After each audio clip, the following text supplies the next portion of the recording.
जय गुरुजी संगत जी। सबसे पहले हाथ जोड़कर दिल से आप सभी का धन्यवाद करना चाहती हूँ।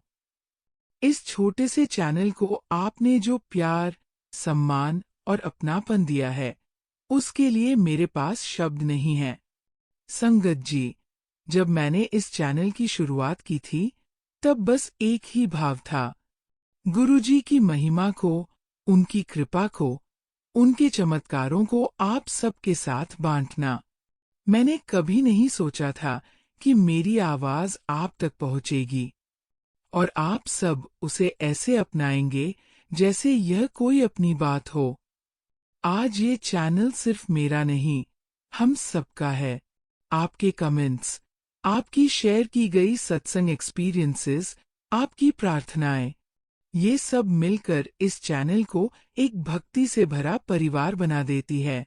जब आप कहते हो, आंटी, आपकी बातें सुनकर मेरी आंखें भर आईं, या गुरुजी का धन्यवाद कि वो आपको हमारे बीच लाए, तो सच बताओ संगत जी, मेरे भी आंसू निकल आते हैं। कभी लगता है मैं अकेली नहीं बोल रही, गुरुजी स्वयं मेरी रूह से बोल रहे हैं। आप सबका यह साथ, ये सिर्फ सब्सक्राइब करना नहीं है, ये एक रिश्ते की शुरुआत है, एक अटूट विश्वास का रिश्ता, जहां हम सब मिलकर गुरुजी के चरणों में अपने सुख दुख रखते हैं और मिलकर जय गुरुजी कहते हैं। हर एक मेंबर, हर एक व्यू, हर एक शब्द मेरे लिए गुरुजी की ब्लेसिंग्स है।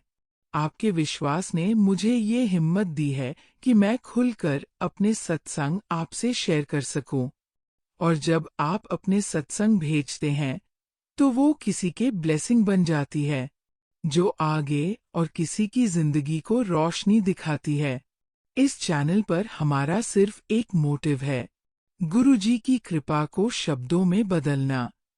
और अगर वो शब्द किसी एक दिल को भी छू जाएं, तो समझो गुरुजी ने आशीर्वाद दे दिया। आप सबका साथ यूं ही बना रहे। आपके जीवन में गुरुजी की कृपा हर पल बनी रहे। आपका हर दिन एक सत्संग जैसा शुभ और सुंदर हो। आपसे वादा है, इस चैनल पर हर आवाज, हर कथा, हर आभार सच्चे दिल से ही होगा। जय गुरुजी संगत जी। धन्यवाद गुरुजी। आप सबका तहे दिल से शुक्राना।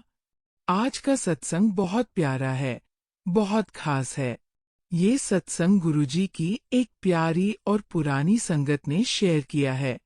इस सत्संग में गुरुजी महाराज ने संगत की लाइफ में इतनी ब्लेसिंग्स दी है कि सुनकर रोंगटे खड़े हो जाते हैं।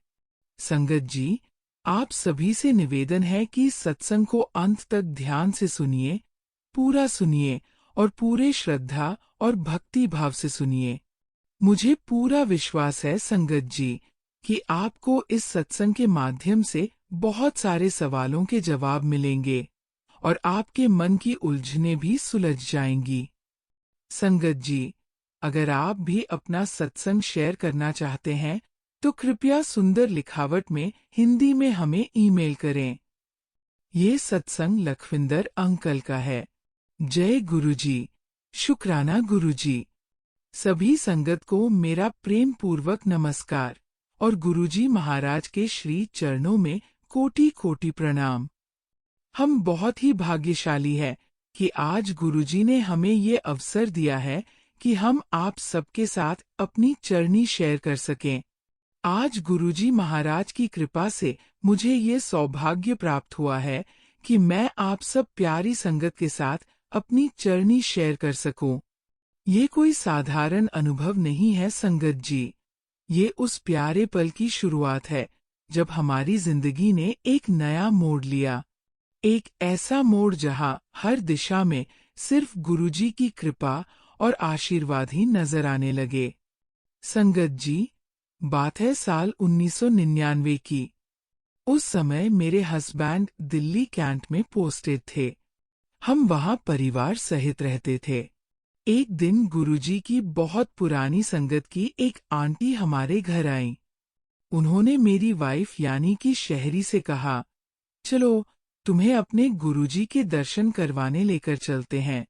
अब संगत जी, मेरे हस्बैंड को आप जाने तो वो इन सब चीजों में जरा भी विश्वास नहीं रखते थे। ना कभी किसी बाबा के पास गए, ना किसी मंदिर में ज्यादा रुचि ली। लेकिन कहते हैं ना संगत जी, जिस दिन गुरुजी का बुलावा होता है, उस दिन कोई मना नहीं कर सकता। जब मेरी वाइफ ने मेरे हस्बैंड से पूछा कि हमें गुरुजी के यहाँ चलना है, तो उन्होंने बिना कुछ कहे पहली बार में ही हाँ कह दिया। ये सुनकर मेरी वाइफ खुद बहुत हैरान रह गई, क्योंकि ऐसा कभी नहीं हुआ था। संगत जी, ये गुरुजी का हुक्म था, उनका बुलावा था, और कोई भी गुरुजी के हुक्म के आगे कुछ नहीं कर सकता। फिर क्या था, हम सब निकल पड़े। दिल्ली के एंड से चलकर पहुंचे एम्पायर स्टेट, जहां गुरुजी का प्यारा दरबार लगता था। पहली बार जब हमने दरबार में प्रवेश किया तो वो नजारा, वो माहौल, वो शांति, कुछ ऐसा था जैसे मन और आत्मा को घर मिल गया हो। संगत बैठी थी, शब्द कीर्तन चल रहा था, और सबकी आंखों में एक अनोखी चमक थी। संगत जी, अब मैं आपको अपनी वाइफ की जुबानी बताती हूँ कि आगे क्या हुआ। जय गुरुजी। संगत जी, जब मेरे हस्बैंड ने बिना कहे हाँ कर दी, तो मैं सच में चौंक गई। मैंने उन्हें कई बार पहले भी किसी मंदिर या सत्संग में चलने को कहा था, लेकिन वो कभी नहीं गए। इस बार गुरुजी का बुलावा था, इसलिए शायद सब कुछ अपने आप होता चला गया। हम जब दरबार में पहुंचे, तो गुरुजी अपनी गद्दी पर विराजमान थे। हम सबने जाकर प्रणाम किया। हमारे साथ हमारी बेटी सिमरन भी थी। गुरुजी ने हमें देखा और फिर मेरे हस्बैंड को देखते ही कहा, आ गया तू? बड़ा चंगा काम करके आया है फौज विच। संगत जी, आप यकीन नहीं करेंगे, लेकिन तभी कुछ ही समय पहले कारगिल युद्ध खत्म हुआ था और मेरे हस्बैंड ने उसमें हिस्सा लिया था। गुरुजी को किसने बताया? कोई भी नहीं। लेकिन गुरुजी तो जाने जान हैं। उन्हें सब कुछ पहले से पता होता है। फिर गुरुजी ने हमारी बेटी को देखा और हंसते हुए बोले, लड़ो, लड़ो भाई। हम सब हैरान रह गए। संगत जी, मेरी बेटी ने हाल ही में अपना एलएलबी पूरा किया था। गुरुजी ने एक ही लाइन में उसकी पूरी पढ़ाई और भविष्य तक का आशीर्वाद दे दिया। संगत जी, उस दिन हमें चाय का प्यारा प्रसाद मिला। हमने लंगर खाया, और जब मैं उस आंटी से पूछने गई जो हमें लेकर आई थीं, मैंने उनसे पूछा, क्या आपने गुरुजी को हमारे बारे में पहले ही बता दिया था? तो आंटी मुस्कुराकर बोली, आप कैसी बातें कर रही हो बहन जी? गुरुजी को सबका सब कुछ पता होता है। वो तो अंदर तक जानने वाले हैं, वो तो जाने जान हैं। संगत जी, यही पल था जब मेरे दिल में एक विश्वास अंकुरित हुआ कि गुरुजी कोई साधारण महापुरुष नहीं है। वो तो परम शक्ति है, साक्षात शिव जी है, जो इस धरती पर आए सिर्फ हमें संभालने के लिए। उस दिन से आज तक हमारे जीवन में एक के बाद एक चमत्कार होते चले गए।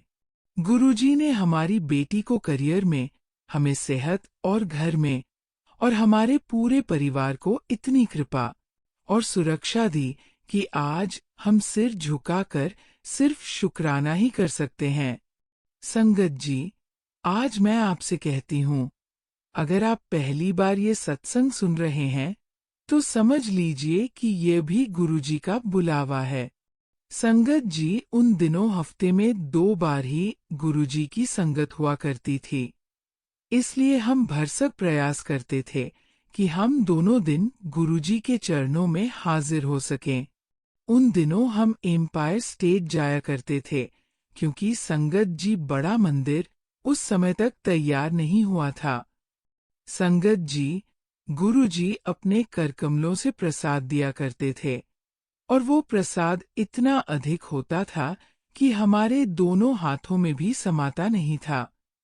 संगत जी, इतना भरपूर प्रसाद देखकर मेरे मन में यही ख्याल आता था कि क्या हम ये सब खा भी पाएंगे। लेकिन संगत जी, बहुत स्नेह से, बहुत आराम से हम वो पूरा प्रसाद आनंद पूर्वक ग्रहण कर लेते थे। संगत जी, गुरुजी हमें बाहर घुमाने भी ले जाया करते थे। उन दिनों ब्रिस्टल होटल नया खुला था, तो गुरुजी महाराज ने हमें वहां घुमाने के लिए ले जाया। संगत जी, हम सभी अपनी अपनी गाड़ियों में बैठकर ब्रिस्टल होटल पहुंच गए और थोड़ी देर बाद गुरुजी ने हमसे कहा, मैं जरा बाहर थोड़ा टहलूंगा, तुम लोग सब अंदर जाकर बैठो, जो खाना पीना है खाओ पियो, विस्की भी पियो। संगत जी, हम सब बहुत चकित रह गए, लेकिन ये तो गुरुजी का हुक्म था, इसलिए हम होटल के भीतर चले गए। कुछ देर बाद जब हम बाहर आए, तो देखा गुरुजी महाराज टहल रहे थे। फिर हम गुरुजी के साथ भीतर आए और संगत जी, इसी तरह हम कई बार गुरुजी महाराज के साथ रात्रि भ्रमण पर जाया करते थे।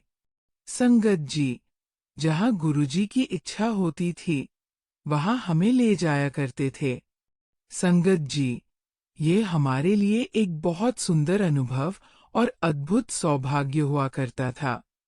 हमारा मन तो यही चाहता था कि हम हरदम गुरुजी महाराज के साथ रहें। परंतु संगत जी, उनका भी एक निश्चित समय सारणी होती थी, उनके अपने नियम होते थे। और संगत जी, अचानक ही कभी कभी गुरुजी कहते थे, चलो सब उठो, अपने अपने घर जाओ। और जो फौजी संगत होती थी, उन्हें तो गुरुजी विशेष अंदाज में पुकारते थे, चलो जनरल, कर्नल, अपने अपने घर जाओ। एक बार की बात है संगत जी, गुरुजी ने हमसे कहा, तुम अपने घर पर सत्संग करो, मैं आऊंगा। संगत जी, ये सुनकर हमें अत्यंत प्रसन्नता हुई, पर साथ ही बहुत घबराहट भी हो रही थी कि हम सब कुछ कैसे व्यवस्थित करेंगे। परंतु संगत जी, गुरुजी की असीम कृपा से सब कुछ बहुत सुंदर ढंग से हो गया। सब इंतजाम ठीक ढंग से हो गया और करीब 50 से 60 संगत उस दिन हमारे घर आई। संगत जी, गुरुजी हमेशा कहा करते थे, मांगना मत, कुछ मांगा मत करो। मैं तो कुछ मांगती नहीं थी, लेकिन गुरुजी से शिकायत जरूर कर लिया करती थी। अब संगत जी, ये शिकायत मांगना कहलाता है या नहीं, ये तो मुझे नहीं पता, पर जो भी बात मेरे हृदय में होती, वह मैं गुरुजी से कह दिया करती थी। एक शिकायत ये भी थी कि मेरे पास मेरा मनपसंद घर नहीं था। मेरे हस्बैंड रिटायर होने वाले थे और उन्हें सिर्फ अपने कार्य की ही चिंता रहती थी। उन्हें तो कुछ और दिखता ही नहीं था, इस तरफ तो वो कभी ध्यान ही नहीं देते थे। जब मैं गुरुजी से शिकायत करती, तो वो मेरी तरफ देखते और मुझे ऐसा लगता था कि पता नहीं गुरुजी ने मेरी बात सुनी भी या नहीं। लेकिन संगत जी, ये तो मेरी भूल थी। गुरुजी महाराज हर एक बात, हर एक भाव, हर चीज पूरी तरह से नोट कर लेते हैं। जब गुरुजी ने हमें कहा, अपने घर पे सत्संग करो, तो हमने किया और सचमुच गुरुजी महाराज हमारे घर पधारे, हम सबको असीम आशीर्वाद दिए और ये भी कहा, जब तुम लोग अपना घर बनाओगे तो ऐसा ऐसा कर देना। हमने कहा, ठीक है गुरुजी। और संगत जी, कुछ समय के बाद मुझे समझ में आया कि गुरुजी महाराज हर एक बात सुनते हैं। ये अलग बात है कि उनके उत्तर देने का समय तुरंत नहीं होता, उनका तरीका अलग होता है, उनका माध्यम अलग होता है। उस सत्संग के दौरान संगत जी, एक बहुत ही अनोखी घटना हुई। उन दिनों गुरुजी पहले प्रसाद वितरित किया करते थे, उसके बाद लंगर प्रारंभ होता था। अब संगत जी, गुरुजी प्रसाद बांट रहे थे, तो मैंने अंदर से अंतिम थाली बाहर भेज दी। और संगत जी, जब वह प्रसाद की थाली चली गई, तो कुछ समय बाद गिप्पी अंकल अंदर आए और कहने लगे कि गुरुजी प्रसाद की थाली और मंगवा रहे हैं। संगत जी, मैं बहुत घबरा गई। अब प्रसाद कहाँ से लाओ? सारा प्रसाद तो समाप्त हो चुका था। तो मैंने सोचा, चलो जल्दी से नया प्रसाद बना लेती हूँ। अब संगत जी, मैं रसोई में जाकर प्रसाद बनाने की तैयारी शुरू करने लगी, और बीच में जब मैं डाइनिंग रूम में आई, तो मैंने देखा कि वहाँ एक बहुत बड़ी थाली में प्रसाद रखा हुआ है। संगत जी, ये तो गुरुजी की असीम कृपा थी। उन्हें पूरी तरह से पता था कि प्रसाद समाप्त हो गया है। और फिर संगत जी, वह प्रसाद सभी संगत को वितरित किया गया। संगत जी, मैंने इससे पहले कभी सत्संग नहीं किया था। ये मेरा पहला अवसर था। मैं थोड़ी एप्रिहेंसिव थी और थोड़ा नर्वस भी कि मैं आप सभी के साथ सत्संग ठीक से बांट पा रही हूँ या नहीं। फिर संगत जी, मेरे हस्बैंड वहां से पोस्ट आउट हो गए, तो हम लोग गुरुजी के पास नहीं आ पाए और मैं भी दिल्ली से बाहर चली गई। और संगत जी, लगभग 2 या 3 साल बाद जब हम वापस लौटे, तो हम गुरुजी के एम्पायर स्टेट में दर्शन के लिए गए।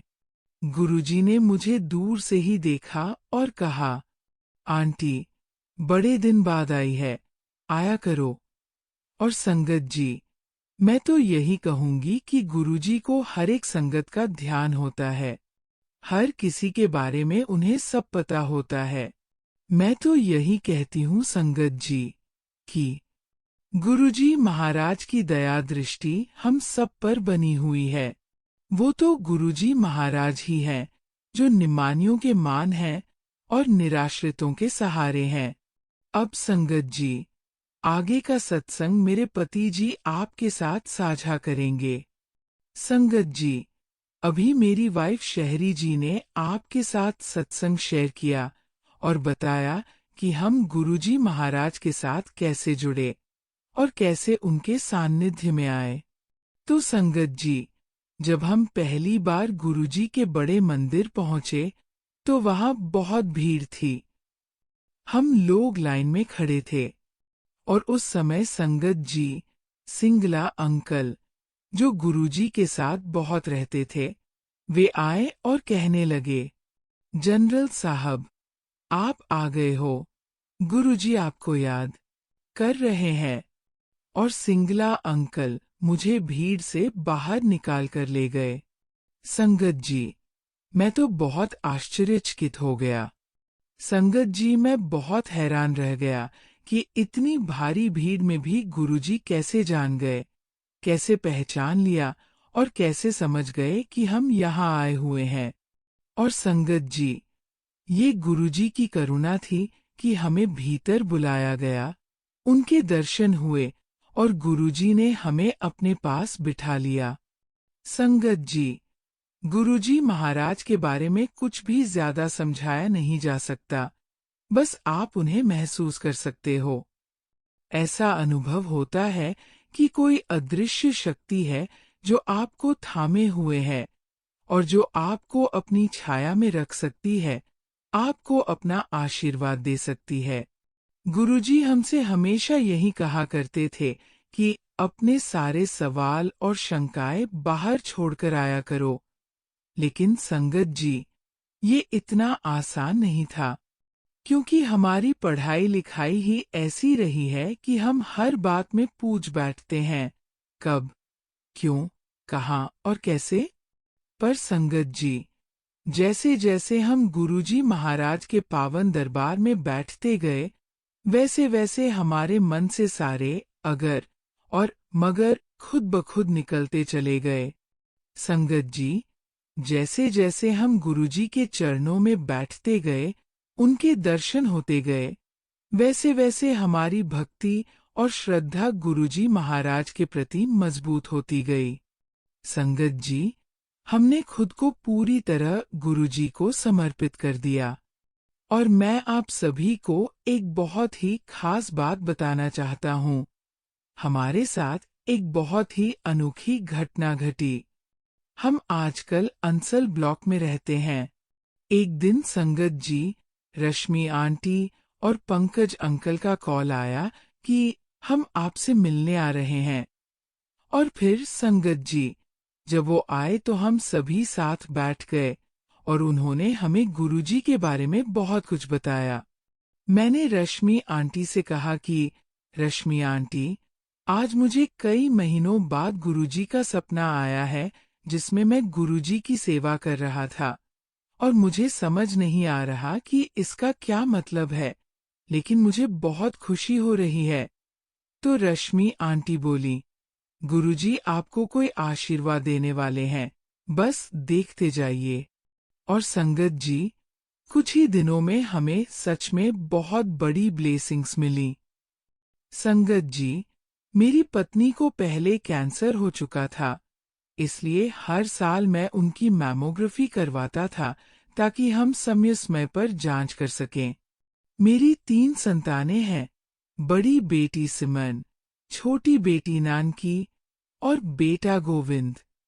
संगत जी, मेरी छोटी बेटी नानकी को कभी-कभी बहुत खास इंट्यूशन आती है और एक बार जब हम अपनी पत्नी को मैमोग्राफी के लिए ले गए तो नानकी को अचानक एक अनुभूति हुई और उसने कहा कि हमें एमआरआई भी करवाना चाहिए, जबकि डॉक्टर ने इसकी जरूरत नहीं बताई थी। हम मैक्स हॉस्पिटल गए और एमआरआई करवाया। जब रिपोर्ट आई तो डॉक्टर ने बताया कि 2 छोटे-छोटे लॉब्स हैं जिन्हें गहराई से देखना चाहिए। और संगत जी, वहीं पर हमें बहुत अच्छे डॉक्टर मिल गए जिन्होंने कहा कि शायद दोनों ब्रेस्ट में कैंसर हो सकता है। डॉक्टर खुद भी चकित रह गए और बोले, आपको कैसे पता चला कि एमआरआई जरूरी है? हमने तो इसका सुझाव नहीं दिया था। उन्होंने कहा, इतनी जल्दी ऐसी चीज पकड़ में आना बेहद दुर्लभ है। और संगत जी, मुझे इसमें कोई शक नहीं कि ये सब गुरुजी की कृपा थी। गुरुजी शहरी को आशीर्वाद देना चाहते थे और इसी कारण से ये समय रहते पता चल गया। अब शहरी का इलाज चल रहा है और वो बहुत तेजी से ठीक हो रही हैं। संगत जी, ये गुरुजी की अपार मेहर थी जो हम तक पहुंची। हम तो हर समय बस गुरुजी के चरणों को याद करते हैं। जितना भी गुरुजी का धन्यवाद करें, उतना कम है। गुरुजी सब पर अपनी छत्र छाया बनाए रखें। संगत जी, जब हम शुरू में एम्पायर स्टेट जाया करते थे, तब हमें गुरुजी के तरीके समझ नहीं आते थे। गुरुजी हमें देर तक बैठाए रखते थे, बाकी संगत को भेज देते थे। फिर एक समय ऐसा आया जब गुरुजी कहने लगे, कर्नल साहब, घर जाओ। हम संगत में चुपचाप बैठकर ये कोशिश करते थे कि गुरुजी हमें न देख लें, हमें जाने के लिए न बोले। जब गुरुजी हमें जल्दी भेजते तो हमें दुख होता था, लेकिन बाद में वीपी अंकल ने बताया कि गुरुजी का एक अपना तरीका है संगत को विदा करने का, ताकि सब सुरक्षित अपने घर पहुंच जाएं। गुरुजी जानते हैं कि किसको कब क्या देना है, इसलिए जब वो कहते हैं जाओ, तो वो पहले ही आपको सब कुछ देकर भेजते हैं। संगत जी, गुरुजी कहा करते थे, अच्छा जीवन जियो और अपने ड्रिंक्स एंजॉय करो। मुझे याद है जब हमारे घर सत्संग हुआ, उसके बाद गुरुजी ने लंगर खाया और जब चलने लगे तो बोले, चलो अब अंकल को विस्की पिलाओ। गुरुजी को भली भांति पता था कि ये फौजियों का घर है और यहाँ ये सब आम बात है। और सच में संगत जी, जब गुरुजी चले गए तो हम सब वही बैठकर विस्की पीने लगे। एक और बात संगत जी, मेरी वाइफ को हमेशा चिंता रहती थी कि हमारा अपना कोई घर नहीं है। फौजी होने के नाते कभी टेंट में, कभी बंगलों में रहा, पर मेरी वाइफ चाहती थी कि जमीन पर अपना घर हो। गुरुजी से हमने ये बात रखी। मेरी वाइफ गुरुजी से बहुत घुली मिली थी, पर मैं चुपचाप बैठा रहता था।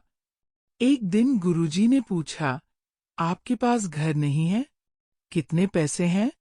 मैंने बताया, गुरुजी, ज्यादा पैसे नहीं हैं। गुरुजी थोड़ी देर शांत रहे और फिर बोले, ऐसा ऐसा करो, और अगली बार जो चीज मैं दूं, उसे घर की नींव में रख देना। हमने नोएडा सेक्टर 44 में फ्लैट ले लिया था, पर वो ऊपर की मंजिल पर था। हम सोच में पड़ गए कि गुरुजी की दी हुई चीज को नींव में कैसे रखें। फिर सोचा, फ्लोर से एक मार्बल निकालकर वहां रख देंगे। लेकिन संगत जी, गुरुजी की कृपा इतनी थी कि शिफ्ट करने से पहले ही हमें एक अंसल विला में जमीन मिल गई। और जैसे गुरुजी ने कहा था, वैसे ही किया, और वही घर आज हमारी वाइफ शहरी की इच्छा का साकार रूप है। गुरुजी को सब पता होता है, क्या देना है, कब देना है, बस उनसे कुछ मांगो मत। गुरुजी अपनी संगत पर हमेशा कृपा और आशीर्वाद बरसाते हैं। संगत जी, धीरे धीरे हमें गुरुजी के बारे में समझ आया। पहले मन में बहुत सवाल थे, बहुत शंकाएं थीं, खासकर मेरे मन में। लेकिन आज के दिन, संगत जी, मैं गुरुजी महाराज को साक्षात भगवान मानता हूँ।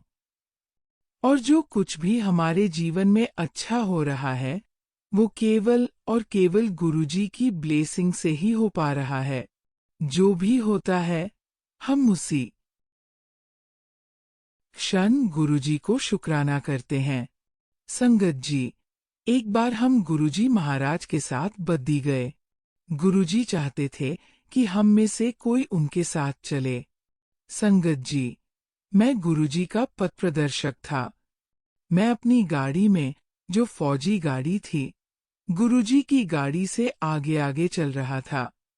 जब हम बद्दी से वापस लौटे, तो गुरुजी ने मुझसे कहा कि तुमने जो भी किया, बहुत अच्छा किया। मुझे लगा कि ये गुरुजी का अपने आशीर्वाद देने का तरीका था। संगत जी, वो ब्लेसिंग्स आज भी हमारे साथ है। गुरुजी महाराज का जितना भी धन्यवाद करें, उतना कम है। संगत जी, इसी के साथ मैं अपने शब्दों को विराम देता हूँ। जय गुरुजी। धन्यवाद गुरुजी। अब अगला सत्संग हम गुरुजी की प्यारी और लाडली बेटी राधिका जैन आंटी का सुनेंगे। जय गुरुजी। धन्यवाद गुरुजी। संगत जी, मैं स्वयं को बहुत सौभाग्यशाली मानती हूँ कि आज गुरुजी महाराज ने मुझे ये अवसर दिया कि मैं आप सभी के साथ अपनी ये यात्रा साझा कर सकूं। संगत जी, मेरी मम्मी मधु आंटी और हम लोग वसंत कुंज में रहते थे। मैं मणिपाल में आर्किटेक्चर की पढ़ाई कर रही थी। हमारे घर के नीचे सुधा आंटी रहा करती थी, जिनका घर एम्पायर स्टेट में था। वही बाद में गुरुजी पधारे थे। उनकी बेटी शिवानी मेरी बहुत अच्छी दोस्त थी। जब मैं मणिपाल चली गई, तब वो लोग एम्पायर स्टेट शिफ्ट हो गए। जब मैं अपनी पढ़ाई पूरी करके वापस आई, तो मैं शिवानी से मिलने उसके घर गई। संगत जी, जब मैं उसके घर पहुंची, तो वहां रेड कारपेट बिछा हुआ था और घर बहुत सुंदर लग रहा था। मुझे कुछ समझ नहीं आया, लेकिन मैंने कुछ पूछा भी नहीं। बाद में मेरी शादी हो गई। ये लव मैरिज थी। समय बीतता गया और मैं अपनी शादीशुदा जिंदगी में व्यस्त हो गई। मेरे ब्रदर इन लॉ, जो आज लीवर ट्रांसप्लांट सर्जन हैं, की सगाई रूपाली बस्सी से हुई, जो बस्सी अंकल की बेटी है। एक दिन वह हमसे मिलने आए और कहने लगे कि हम गुरुजी को जानते हैं, एम्पायर स्टेट में बैठते हैं, चलो हमारे साथ। हम उनके साथ एम्पायर स्टेट गए। संगत जी, जब हम वहां पहुंचे, तो मैंने देखा कि ये तो शिवानी का ही घर है। जब मैं और मेरे पति गुरुजी के चरणों में पहुंचे, तो गुरुजी तुरंत बोले, लव मैरिज? कितनी सी? सैनिक फार्म में रहती है? मैंने कहा, हाँ जी, गुरुजी। मैं तो स्तब्ध रह गई। गुरुजी को सब कुछ पहले से पता था, जैसे उन्होंने मेरी पूरी जीवन यात्रा को स्कैन कर लिया हो। संगत जी, मैं स्वयं भी शिव भक्त थी और मम्मी के साथ 16 सोमवार किया करती थी। जब मैंने गुरुजी महाराज को देखा, तो एक विशेष अनुभूति हुई कि इनके पास कोई दिव्य शक्ति है। मेरी शादी 1996 में हुई थी और जब मैं गुरुजी के पास पहुंची, वो वर्ष 2002 था। संगत जी, लव मैरिज होती है तो हमें लगता है कि सब कुछ अच्छा चलेगा, लेकिन हमारे साथ ऐसा नहीं था। हर हफ्ते शनिवार के दिन हम झगड़ते थे। जब मैं गुरुजी के पास गई, तो मेरा छोटा बेटा भी था और मैं अक्सर रात को गुरुजी के पास जाती थी और उनके सामने रोती थी। गुरुजी, अगर मेरी लव मैरिज है और आपको सब पता है, तो फिर ये झगड़े क्यों होते हैं? धीरे धीरे, संगत जी, शनिवार को होने वाले झगड़े बंद हो गए। हमारा रिश्ता सुधरता गया और बहुत सुंदर बन गया। आज मैं बहुत धन्य महसूस करती हूँ कि गुरुजी ने मुझे ऐसा जीवन साथी दिया। हर दिन हमारे लिए सत्संग है, हर पल गुरुजी का आशीर्वाद है। संगत जी, जब हमारा पहला बेटा हुआ, तो मुझे और मेरे पति को ये इच्छा हुई कि हमारे पास एक बेटी भी हो। हम प्रेगनेंसी को टालते रहे, अभी नहीं, अभी नहीं। फिर मेरा एक मिसकैरेज हो गया। इसके बाद मुझे रात में एक सपना आया। वह सपना आज भी मेरी डायरी में लिखा हुआ है। सपने में मैंने देखा कि एक सुंदर नीला आसमान है। उसमें 2 आँखें, एक बिंदी और एक पंख है। वह पंख आकर मेरी गोदी में गिर जाता है। इसके बाद मैंने कंसीव किया। मुझे और मेरे पति दोनों को यही विश्वास था कि हमें बेटी होगी और हम यही चाहते भी थे। जब डिलीवरी हुई तो बेटा हुआ। सभी बहुत खुश थे, बेटा हुआ है। लेकिन मुझे कुछ दिनों बाद डिप्रेशन हो गया। मेरे मन में ये बात बैठ गई थी कि मैंने तो बेटी मांगी थी, मुझे बेटी क्यों नहीं मिली? संगत जी, हमने सोच लिया था कि अब हम तीसरा बच्चा अडॉप्ट करेंगे, एक बेटी। उन दिनों मैं गुरुजी के पास जाती रहती थी। एक दिन जब मैंने गुरुजी के चरण स्पर्श किए, तो उन्होंने कहा, कल अपने हस्बैंड को साथ लेकर आना। अगले दिन मैं अपने हस्बैंड को लेकर गई। मेरी सासू माँ हमेशा मुझसे पूछती रहती थी, आज गुरुजी ने कुछ कहा? मैं भी यही सोच रही थी कि गुरुजी आज कुछ बोले, कुछ आशीर्वाद दे। जैसे ही हम दरबार में गए और चरण स्पर्श किया, गुरुजी बोले, तेनू एक मुंडा और चाहिदा? मैंने कहा, नहीं गुरुजी, मेरे पास पहले ही 2 बेटे हैं। मुझे बेटा नहीं चाहिए, मुझे तो बेटी चाहिए। संगत जी, उसी क्षण मुझे एहसास हुआ कि गुरुजी ये समझा रहे हैं कि अगर तू तीसरा बच्चा भी करेगी, तो वह भी बेटा ही होगा। तू क्यों एक विशेष चीज के पीछे दौड़ रही है? जो कुछ मिला है, उसे आशीर्वाद समझ और स्वीकार कर। मैंने तुम्हें सुंदर आत्मा दी है। संगत जी, इस यात्रा से मुझे यही सीख मिली, जो गुरुजी देते हैं, वही सर्वोत्तम होता है। जो 2 बेटे गुरुजी ने मुझे दिए हैं, वो बहुत प्यारे हैं। वे सिर्फ बेटे नहीं हैं, मेरे मित्र हैं। ये सिर्फ और सिर्फ गुरुजी की कृपा है। अब संगत जी, हमारी जिंदगी आगे बढ़ रही थी। हम सैनिक फार्म में रह रहे थे। वहाँ लाइट की बहुत समस्या थी, तो हमें मीटर लगवाने थे। मेरे हस्बैंड ने बीएसएनएल के एक कर्मचारी से मीटर लगवाने के लिए कहा। उस व्यक्ति ने मीटर तो लगाया, लेकिन गड़बड़ कर दी और उल्टा मेरे हस्बैंड पर केस कर दिया। हम उस व्यक्ति से बार बार अनुरोध कर रहे थे कृपया मीटर सही करवा दो। लेकिन उसने उल्टे हमारे खिलाफ कार्रवाई शुरू कर दी। यहाँ तक कि मेरे हस्बैंड के लिए गिरफ्तारी वारंट भी निकलने की नौबत आ गई। संगत जी, अब मैं बहुत परेशान थी। स्वाभाविक है, कभी शाम को एम्पायर स्टेट भागती, तो कभी दिन में, क्योंकि संगत जी, हम तो अपनी इच्छाओं के पीछे दौड़ते रहते थे। हमें क्या पता था कि ये महाशिव हैं, जो कुछ और ही चित्र दिखाते हैं। एक दिन मेरे हस्बैंड ऑफिस से देर से आ रहे थे, तो हम रात 10 या 10 बजे एम्पायर स्टेट पहुंचे। वहां पहुंचते पहुंचते हमें देर हो गई थी, लेकिन वहां पर कड़ा प्रसाद मिल रहा था। मुझे और मेरे हस्बैंड को कड़ा प्रसाद दिया गया। संगत जी, ऐसा सिलसिला एक हफ्ते तक चलता रहा और फिर अगले हफ्ते गुरुजी ने चोला छोड़ दिया। संगत जी, जब गुरुजी महाराज ने चोला छोड़ा, तो मुझे बहुत गहरा आघात लगा। मुझे लगा, गुरुजी, मैं तो अपनी परेशानी लेकर आपके पास आई थी और आपने तो मेरी समस्या का समाधान ही नहीं किया। हम बहुत रोए, बहुत दुखी हुए, जैसे हमारे सिर से कोई पिता तुल्य हाथ हट गया हो। अब हम किससे अपनी समस्याएं साझा करेंगे? किससे अपनी बातें कहेंगे?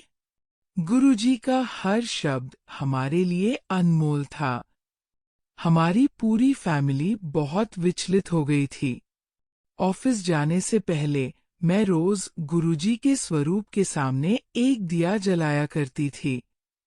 वह बहुत छोटा सा दिया होता था, लेकिन आप विश्वास नहीं करेंगे, जब शाम को मैं लौटती थी तो वह दिया अब भी जल रहा होता था।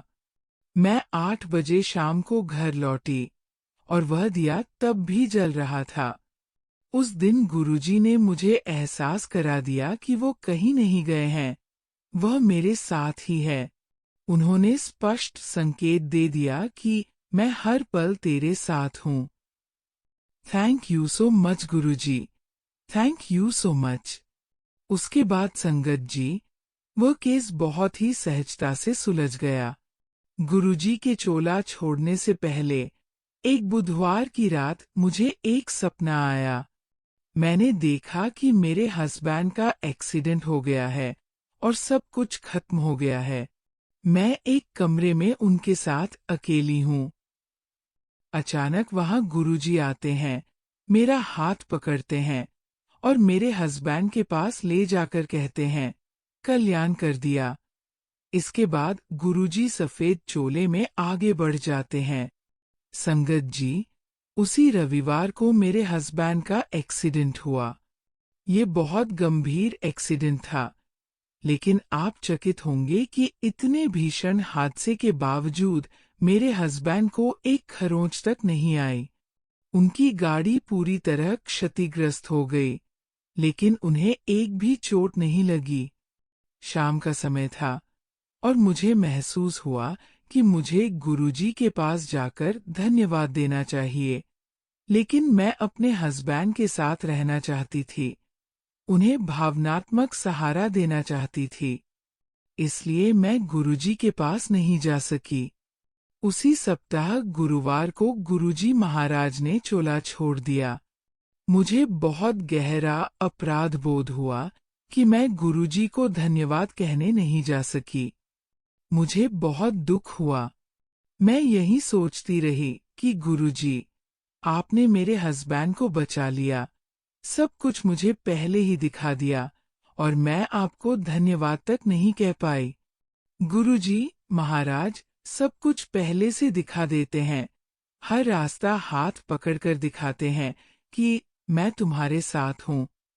विशेष रूप से जब मुझे गुरुजी ने वो जलता हुआ दिया दिखाया, उस दिए से मुझे इतनी शक्ति मिली कि गुरुजी कहीं नहीं गए हैं, वो हमारे साथ हैं, हमारी हर बात सुन रहे हैं। अब संगत जी, मैं अपने बेटे का सत्संग साझा करना चाहती हूँ। मेरे बड़े बेटे का नाम वेदांत है। मेरी मम्मी मधु खन्ना आंटी के साथ वो अक्सर मंदिर जाया करता था। जब मंदिर में बहुत कम संगत होती थी, वह वहां बैठकर कुछ न कुछ सेवा किया करता था। वह पूरा दिन मेरी मम्मी के साथ मंदिर में बिताता था। संगत जी, जब वो थोड़ा बड़ा हुआ, तो स्वाभाविक रूप से पढ़ाई का दबाव बढ़ा और उसका जाना बंद हो गया। 9वीं कक्षा तक वो स्कॉलर बैज होल्डर रहा। उसके अंक बहुत अच्छे आते थे, लेकिन 10वीं में उसके बोर्ड्स के अंक थोड़े कम हो गए और उसके दोस्त, जो पढ़ाई में अच्छे नहीं थे, उनके अंक बहुत अच्छे आ गए। मेरा बेटा बहुत संवेदनशील है। वो भावनात्मक रूप से टूट गया। वो बंद कमरे में रहने लगा, किसी से बातचीत नहीं करता था, किसी से मिलता नहीं था। संगत जी, मेरा मन बच्चों में ही लगा रहता था। मैं बहुत चिंतित रहती थी। मैं बहुत तनाव में आ गई थी कि इसके साथ क्या हो रहा है, इसका भविष्य क्या होगा, इसका एडमिशन कहाँ होगा। 10वीं बोर्ड के बाद मुझे एक सपना आया। उस सपने में मुझे एक आवाज सुनाई दी, इसे मणिपाल दुबई भेजो। संगत जी, आजकल हर माता पिता की तरह मेरा भी सपना था कि मेरे बच्चे विदेश जाकर पढ़े। मेरा बेटा भी आर्किटेक्चर पढ़ना चाहता था और अमेरिका जाना चाहता था। उसने एसएटी की भी तैयारी की, पोर्टफोलियो भी बनाना था। लेकिन जब वो ओसेटी की तैयारी कर रहा था, दोनों बार उसे बुखार आ गया और वह परीक्षा नहीं दे पाया। फिर आईएलटीएस की बारी आई। मैंने सोचा कि चलो यूके में कोशिश करते हैं, लेकिन पहले ही मुझे सपना आ चुका था, मणिपाल दुबई। फिर भी मैंने सोचा कि बेटे की इच्छा है तो हर जगह प्रयास करूंगी। यूके की 2 यूनिवर्सिटीज से उसका अप्रूवल आ गया और उन्हें उसका पोर्टफोलियो बहुत पसंद आया। एडमिशन लगभग पक्का हो गया था। आईएलटीएस का इंटरव्यू और परीक्षा 2 अलग-अलग दिन थे। परीक्षा पहले थी, इंटरव्यू की तारीख बाद में आई थी। जब वो परीक्षा देकर आया, तो बोला, मम्मा, सब लोग कह रहे थे कि इंटरव्यू की डेट निकल चुकी है, सबको मैसेज आ चुका है, जबकि मेरे पास जानकारी थी कि इंटरव्यू 2 दिन बाद है। तभी मुझे समझ आया, गुरुजी नहीं चाहते कि वो अमेरिका या यूके जाए। फिर हमने मणिपाल दुबई का पता किया और उसका एडमिशन वहां बहुत अच्छे अंकों के साथ हो गया। संगत जी, हम चाहे जितना भी भटक लें, गुरुजी महाराज स्वयं रास्ता दिखा ही देते हैं। उन्हें पता है कि हमें कहाँ जाना है, कहाँ नहीं। हमें घबराना नहीं है, सब कुछ उनके चरणों में छोड़ देना है, पूरी श्रद्धा और समर्पण के साथ। इसी के साथ संगत जी, मैं अपने शब्दों को यही विराम देती हूँ। जय गुरुजी, शुक्राना गुरुजी।